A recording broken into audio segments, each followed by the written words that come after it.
Ostrich syndrome कितना घातक है?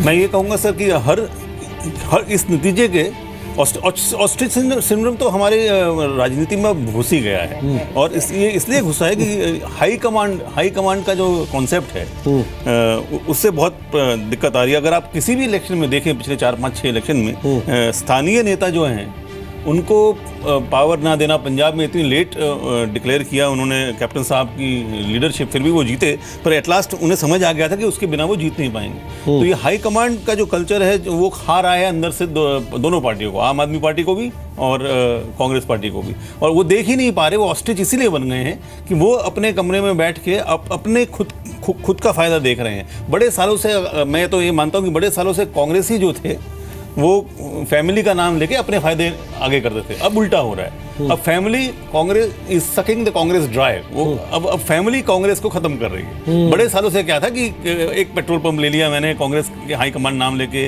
कांग्रेस के नाम पे अपनी दुकान चलाई।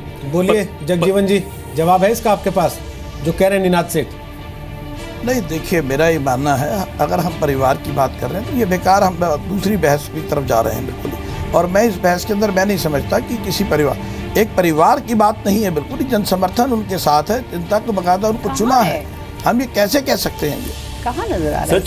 सर 44 MP अभी भी आप 44 और 2 साल ही बचे सर, 2 साल बाद फिर से इलेक्शन। मेरी बात सुन लें, या तो आप मेरी बात सुन लें, मुझे जवाब देने का मौका देना। जी प्लीज, आप मुझे जवाब देने का मौका दें, दीजिए ना। आप मुझे एक बात बताइएगा, इसी हिंदुस्तान की राजनीति में संसद में सिर्फ 2 MP रह गए थे भारतीय जनता पार्टी के, तो क्या हमने उसको खत्म मान लिया? आज हम 44 आज सांसदों के साथ बैठे हैं, राज्यसभा में एक हमारी बहुत अच्छी संख्या है, तो क्या आप हमको ये मान के चलेंगे कि हम गलत हो गए या हम लोग बिल्कुल खत्म हो गए? सर आप इंट्रोस्पेक्शन कर ही नहीं पा रहे, और ये खतरनाक है। इंट्रोस्पेक्शन ना कर पाने का क्या कारण लगता है आपको? मतलब अगर हम आपकी इस राय में जोड़ दें अपने आप को, तो हम लोग ठीक हैं। अगर हमने एक अपनी राय रखी है, हमारा विश्वास है, हमारा नेतृत्व में विश्वास है, हमारा उस पूरी नीतियों में विश्वास है जो कांग्रेस के साथ जुड़ी हुई हैं। और अगर आज मान लीजिए राहुल गांधी हैं तो एक सर्वमान्य नेता है कांग्रेस के। सर मेरा कहने का मतलब है चुनाव तो जीतने ही पड़ेंगे ना राजनीति में। चुनाव जीत रहे हैं, हिस्ट्री के ऊपर तो नहीं है। हार और जीत को अगर आप पंजाब की हार को फिर क्यों नहीं मानते? आप पंजाब की हार को मोदी जी की हार क्यों नहीं मानते? आप पंजाब की हार को मोदी जी की हार मानिए, आप गोवा की हार को मोदी जी की हार मानिए, मणिपुर के अंदर आप मोदी जी की हार मानिए, आप उत्तराखंड के अंदर दल बदल की जीत मानिए, क्यों नहीं मानते आप उसको? सर मुझे लगता है कि सच्चाई का सामना करने में कांग्रेस को मुश्किल पड़ रही है, मुझे तो इतना ही लगता है। नहीं, ऐसा कुछ भी नहीं है। सच्चाई बिल्कुल, देखिए हमने सच्चाई का बिल्कुल सामना किया है, और हम ये कह रहे हैं कांग्रेस अपनी नीतियों पर आज भी अडिग खड़ी है। बिल्कुल ही हमारा दृढ़ विश्वास है कि हम दिल्ली की जनता के लिए लड़ते रहे हैं और आगे भी लड़ते रहेंगे, ये हमारा कार्य है। चलिए, हमारी सेवा को सामने रखकर चल रही है। चुनाव में जीत और हार हमारे लिए कोई मायने नहीं। हमारी शुभकामनाएं आपके साथ है, हमारी शुभकामनाएं आपके साथ हैं। आप ऐसे ही लड़ते रहिएगा, हम दिखाते रहेंगे कि आप दिल्ली की जनता के लिए, देश की जनता के लिए लड़ रहे हैं। लेकिन नोटबंदी में जब आप जनता के लिए लड़ने के नाम पर जनता को भड़काएंगे, सर्जिकल स्ट्राइक में जब आप तारीफ करने के नाम पर सबूत मांगेंगे, तो फिर जनता ऐसे रिस्पॉन्ड भी करेगी चुनाव के नतीजों में। बहरहाल हम न्यूज रूम चल रहे हैं, एक बार जल्दी से। कांग्रेस नंबर 3 पर आ गई, जो ऐसा लग रहा था कि नंबर 2 पर रहेगी। अजय माकन के लिए थोड़ी राहत होगी, उनका कद थोड़ा सा संभला रहेगा। वहां कांग्रेस नंबर 3 पर आ गई, आम आदमी पार्टी नंबर 2 पर आ गई 44 के साथ।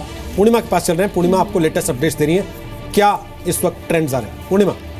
रोहित, ट्रेंड्स अभी के यही कह रहे हैं कि पिछली बार जब मैंने आपको ये आंकड़े दिए थे तो उस वक्त कांग्रेस नंबर 2 पर चल रही थी और कहीं कहीं कांग्रेस और आम आदमी पार्टी लगभग बराबर की स्थिति में थी। लेकिन अभी का अपडेट यही है कि कांग्रेस अब तीसरे नंबर पर चली गई है, यानी कि जहां वो सोच रही थी कि दूसरे नंबर पर एक सेटिस्फैक्ट्री पोजीशन में अपने आप को रखेगी, वहां से वो कुछ नीचे खिसकती हुई नजर आ रही है। सबसे पहले हम नजर डाल ले रहे हैं नॉर्थ MCD के आंकड़ों पर। 103 वार्ड वहां पर हैं, जिसमें अभी की स्थिति के मुताबिक बीजेपी 67 वार्ड पर आगे चल रही है। ये बीजेपी की स्थिति है। और वहीं दूसरी तरफ कांग्रेस 14 पर है, यानी कि तीसरे नंबर पर, और आम आदमी पार्टी 17 पर है, फिर अदर्स 5 पर है।